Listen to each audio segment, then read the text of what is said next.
कभी ऐसा हुआ है कि आपने किसी को देखा हो जिसके आते ही सब उनकी तरफ अट्रैक्ट हो जाते हैं। आपने देखा होगा कि उनका हर एक कदम, हर एक मुस्कुराहट और हर एक नज़र लोगों को अपनी तरफ खींच लेती है। यह लोगों का ऐसे अट्रैक्ट होना जैसे एक जादू हो, एक ऐसा जादू जो सबको अपनी तरफ खींच लेता है। उनकी बातें, उनका अंदाज, उनकी हर चीज लोगों को अपनी तरफ खींचती है जैसे पतंगे आग की तरफ। यह सिर्फ उनकी बातों का जादू नहीं, बल्कि उनकी बॉडी लैंग्वेज, उनकी आंखों का खेल और उनकी आवाज का सुरूर भी होता है। यह सब मिलकर एक ऐसा असर डालते हैं जो लोगों को उनकी तरफ खींच लेता है। दोस्तों, यह है सेडक्शन का नशा। यह एक ऐसा नशा है जो हमेशा से इंसान को अपनी तरफ खींचता आया है। यह नशा सिर्फ एक पल का नहीं, बल्कि एक लंबे समय तक चलने वाला असर है जो लोगों के दिल और दिमाग पर छा जाता है। यह एक ऐसा राज है जो सदियों से चला आ रहा है, एक ऐसी कला जिसमें सिर्फ खूबसूरती ही नहीं, बल्कि बहुत कुछ छुपा है। यह राज पुराने जमाने से लेकर आज तक चला आ रहा है और हर युग में इसने लोगों को अपनी तरफ अट्रैक्ट किया है। यह एक ऐसी कला है जो हर युग में नए रंग और नए अंदाज में सामने आई है। सेडक्शन, अगर सही मतलब में समझें तो यह इन्फ्लुएंस करने की कला है।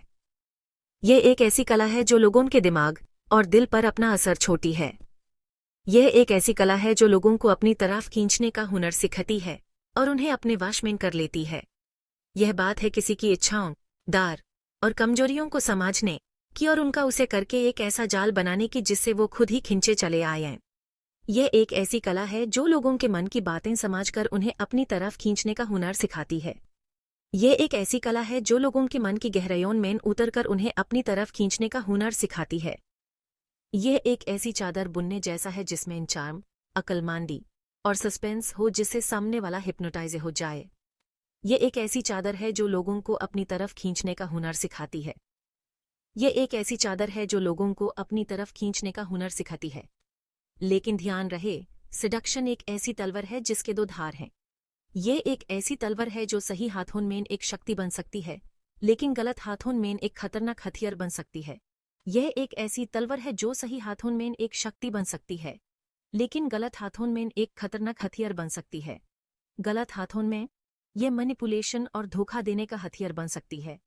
यह एक ऐसी शक्ति है जो गलत हाथों में एक खतरनाक हथियार बन सकती है। यह एक ऐसी शक्ति है जो गलत हाथों में एक खतरनाक हथियार बन सकती है, लेकिन अगर इसे ईमानदारी और इज्जत के साथ यूज किया जाए तो यह एक अच्छी ताकत बन सकती है, रिश्ते मजबूत बना सकती है और जिंदगी को और बेहतर। यह एक ऐसी शक्ति है जो सही हाथों में एक शक्ति बन सकती है। यह एक ऐसी शक्ति है जो सही हाथों में एक शक्ति बन सकती है। तो क्या आप इस राज की कला के राज जानना चाहते हैं? क्या आप इस राज को समझना चाहते हैं? क्या आप इस राज को अपनी जिंदगी में इस्तेमाल करना चाहते हैं? क्या आप तैयार हैं इंसानी साइकोलॉजी की गहराइयों में जाने के लिए और अट्रैक्शन की बारीकियों को समझने के लिए? क्या आप तैयार हैं इस राज को समझने के लिए? क्या आप तैयार हैं इस राज को अपनी जिंदगी में इस्तेमाल करने के लिए? अगर हाँ, तो मेरे साथ चलिए सेडक्शन की दुनिया में। ये एक ऐसी दुनिया है जो आपको अपनी तरफ खींच लेगी। यह एक ऐसी दुनिया है जो आपको अपनी तरफ खींच लेगी। सेडक्शन की दुनिया में एक किताब बाइबल की तरह मानी जाती है, the art of seduction by Robert Greene. यह किताब न सिर्फ एक गाइड है, बल्कि एक फिलोसॉफिकल जर्नी भी है जो ह्यूमन इंसानी नेचर के गहराइयों में ले जाती है। यह किताब अट्रैक्शन के साइकोलॉजी को बहुत गहराई से समझाती है और इतिहास के सबसे बड़े सेड्यूसर्स, क्लियोपेट्रा से लेकर कासानोवा तक, के स्ट्रैटेजीज के बारे में बताती है। क्लियोपेट्रा और कासानोवा के अलावा यह किताब और भी कई हिस्टोरिकल फिगर्स के बारे में इंसाइट्स देती है, जिन्होंने अपने चार्म और इंटेलिजेंस से दुनिया को अपने कदमों में झुकाया। ग्रीने की यह किताब कोई सस्ते ट्रिक्स या मैनिपुलेशन की टेक्निक्स नहीं सिखाती। यह किताब एक एथिकल अप्रोच को प्रमोट करती है, जहां आप अपने आप को और दूसरों को बेटर समझकर एक जेन्युइन कनेक्शन एस्टैब्लिश करते हैं। बल्कि यह इंसानी नेचर को समझने का एक गहरा सफर है जो डिजायर, अट्रैक्शन और इन्फ्लुएंस की बेसिक प्रिंसिपल्स को उजागर करती है। यह किताब हमें यह भी सिखाती है कि कैसे हम अपने अंदर के डिजायर्स को पहचानें और उन्हें पॉजिटिवली चैनलाइज करें। यह एक तरह से गाइड है जो न सिर्फ ये सिखाती है कि दूसरों को कैसे सेड्यूस करना है, बल्कि ये भी सिखाती है कि जब कोई हमारे साथ ऐसा करे तो यूज कैसे पहचाने और कैसे बचें। यह किताब आपको सेल्फ अवेयरनेस और इमोशनल इंटेलिजेंस को इन्हांस करने में भी मदद करती है। हिस्ट्री की कहानियों, साइकोलॉजी की इंसाइट्स और प्रैक्टिकल एडवाइस के मेल से ग्रीन सेडक्शन की कला को मास्टर करने के लिए एक फ्रेमवर्क देते हैं। यह फ्रेमवर्क आपको स्टेप बाय स्टेप गाइड करता है, जिससे आप अपने गोल्स को कॉन्फिडेंटली अचीव कर सकते हैं। वो सेड्यूसर्स को 9 टाइप्स में डिवाइड करते हैं, हर टाइप की अपनी स्ट्रेंथ्स और वीकनेसेस के साथ, और उनके द्वारा अपने टारगेट्स को अट्रैक्ट करने के लिए यूज की जाने वाली स्ट्रैटेजीज के बारे में बताते हैं। ये टाइप्स आपको अपने और दूसरों के बिहेवियर को बेटर समझने में मदद करते हैं। चाहे आप प्यार की तलाश में हों, अपने करियर को आगे बढ़ाना चाहते हों, या सिर्फ अपनी रोज की जिंदगी में ज्यादा इन्फ्लुएंशियल बनना चाहते हों, द आर्ट ऑफ सेडक्शन आपको ऐसी इनवैल्यूएबल इंसाइट्स देती है जो आपको ह्यूमन इंटरैक्शन की कॉम्प्लेक्सिटीज को कॉन्फिडेंस और सक्सेस के साथ डील करने में मदद करेगी। ये किताब आपको एक नया नजरिया देती है, जिससे आप अपनी रिलेशनशिप्स और प्रोफेशनल लाइफ में एक नया रंग भर सकते हैं। ग्रीन की राइटिंग स्टाइल इतनी कैप्टिवेटिंग है कि आप इस किताब को हाथ से रख नहीं पाएंगे। कोई भी सेडक्शन शुरू करने से पहले आपको अपने डिजायर के ऑब्जेक्ट को समझना होगा। जैसे एक सिरेन नाविकों को अपनी तरफ अट्रैक्ट करने से पहले पानी के करंट्स और हवा को समझती है, वैसे ही एक स्किल्ड सेड्यूसर अपने टारगेट को ऑब्जर्व और एनालाइज करने में टाइम स्पेंड करता है। हर इंसान अपने आप में एक यूनिवर्स है, जिसके अपने डिजायर्स, फियर्स, इनसिक्योरिटीज और फैंटेसीज होते हैं।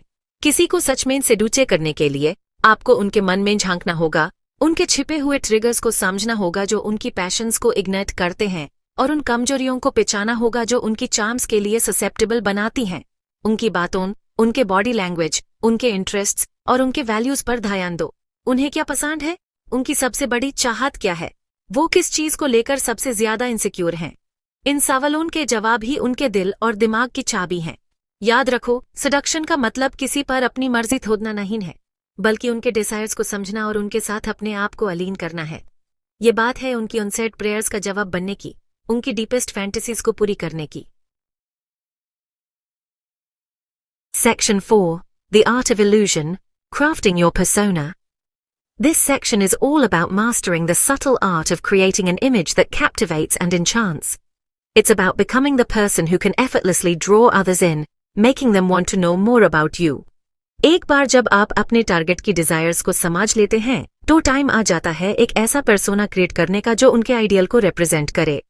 ये एक ऐसा प्रोसेस है जो आपको अपने अंदर के आर्टिस्ट को जगाने का मौका देता है।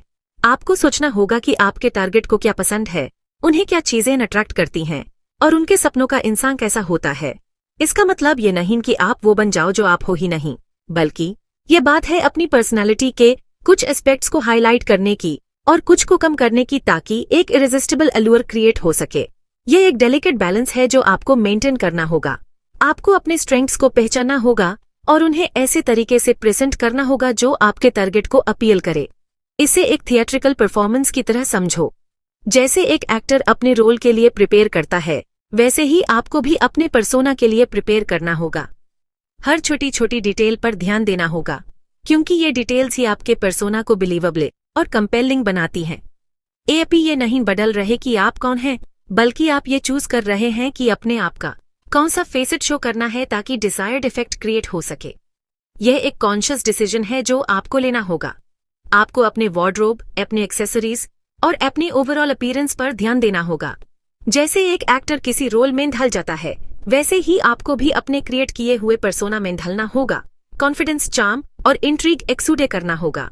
यह एक ऐसा प्रोसेस है जो प्रैक्टिस और डेडिकेशन से आता है। आपको अपने अंदर के एक्टर को जगाना होगा और अपने पर्सोना को ऐसे प्रेजेंट करना होगा जैसे आप उस रोल के लिए ही बने हो। अपने अपीयरेंस, अपने मैनरिज्म्स, अपने टोन ऑफ वॉइस और यहाँ तक कि अपने सेंट का भी ध्यान रखें। यह सब चीजें मिलकर आपके पर्सोना को कंप्लीट बनाती हैं। आपको अपने हर एक्शन, हर जेस्चर और हर वर्ड पर ध्यान देना होगा। यह सब चीजें मिलकर आपके पर्सोना को बिलीवेबल और कंपेलिंग बनाती हैं। हर डिटेल, चाहे कितनी भी छोटी क्यों न हो, आपके ओवरऑल इंप्रेशन को क्रिएट करने में कंट्रीब्यूट करती है। यह एक ऐसा प्रोसेस है जो आपको अपने अंदर के आर्टिस्ट को जगाने का मौका देता है। आपको सोचना होगा कि आपके टारगेट को क्या पसंद है, उन्हें क्या चीजें अट्रैक्ट करती हैं और उनके सपनों का इंसान कैसा होता है। याद रखो, फर्स्ट इंप्रेशन सेडक्शन की कला में बहुत इंपॉर्टेंट होते हैं, तो यूज काउंट बनाओ। आपको अपने फर्स्ट इंप्रेशन को ऐसे बनाना होगा कि आपका टारगेट आपके बारे में सोचने पर मजबूर हो जाए। यह एक ऐसा प्रोसेस है जो प्रैक्टिस और डेडिकेशन से आता है। आपको अपने अंदर के आर्टिस्ट को जगाना होगा और अपने पर्सोना को ऐसे प्रेजेंट करना होगा जैसे आप उस रोल के लिए ही बने हो। Section 5 the dance begins making the first move. अब जब आपका टारगेट सामने है और आपका पर्सोना तैयार है तो टाइम आ गया है पहला कदम बढ़ाने का। लेकिन ध्यान से, क्योंकि पहला अप्रोच ही सिडक्शन को बना या बिगड़ सकता है। ज्यादा तेज मत जाओ वरना आप उन्हें डरा सकते हैं। ज्यादा ईगर मत लागो वरना आपकी अल्लूर कम हो जाएगी। इंपॉर्टेंट है सबटल, प्लेफुल और इंट्रीगिंग होना। अपनी नजरें उनसे मिलाओ, थोड़ा ज्यादा देर तक उन्हें देखो और फिर एक छोटी सी स्माइल के साथ नजारें हटा लो। अपने आजू बाजू एक मिस्ट्री क्रिएट करो, उन्हें ज्यादा चाहने पर मजबूर करो। लाइट हार्टेड बैंटर में एंगेज हो, अपनी विट और चार्म शो करो लेकिन ज्यादा कुछ रिवील मत करो। उन्हें अपनी दुनिया की एक झलक दिखाओ, उन्हें उस एडवेंचर का स्वाद चखाओ जो उनका इंतजार कर रहा है अगर वो फॉलो करते हैं तो। याद रखो, सेडक्शन एक डांस है, पुश और पुल का एक डेलिकेट इंटरप्ले। कनेक्शन और इंटीमेसी की मोमेंट्स क्रिएट करो लेकिन साथ ही स्पेस और एंटिसिपेशन के लिए भी जगह छोड़ो। मकसद है उन्हें गेसिंग में रखना, उन्हें ज्यादा के लिए वापस आने पर मजबूर करना।